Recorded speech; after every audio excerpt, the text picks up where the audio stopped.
Boys have defied all odds to score high grades in the just-released KCSE examinations, despite the dire situation in the Dadaab refugee camp. They live in Hagadara refugee camp in Dadaab after they were brought from Somalia at a tender age by their aunts. Both Abdiwali Jama Hussein and Abdurrahman Hussein Abdi from Waberi High School in Hagadara refugee camp scored a B+ with 67 and 73 points respectively, emerging amongst top candidates in the country. But both boys don't know where their parents are or where their original home is, although they have been informed by relatives in the camp that they live in Mogadishu, Somalia. Nililetwa hapa wakati nilikuwa na mdogo sana. Sasa sijui mambo mengi kule Somalia. Nililetwa hapa na shangazi yangu. So nilikuwa nikipata masomo hapa. The lack of parental care, they say, is now their biggest challenge, besides other issues, but they appreciate their caregivers in the camps. Maisha hapa ni ngumu sana. Labda kama mtu kama mimi sina mzazi na anaishi na karibu yake tu.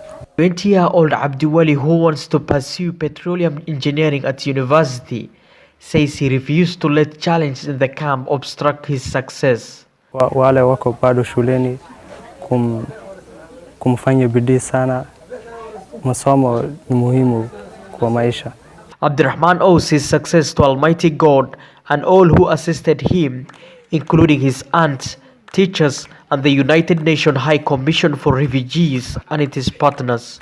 The 19-year-old, whose favorite subject is physics, said he would like to pursue computer science at university, while appealing to other students in the camps to do their best, even if they are deprived on various privileges. Nashukuru na mwalimu wenzangu ambao walikuwa wakitupatia masomo kwa hali na mali. Both former Waberi High candidates say they intend to travel back to their country of birth, Somalia, one day with a goal to change its damaged status. Mr. Shafi Abdullahi Abdi, who is the school's Parent Teachers Association chair, says they are proud to have produced two of the best students in the country, notwithstanding their refugee status.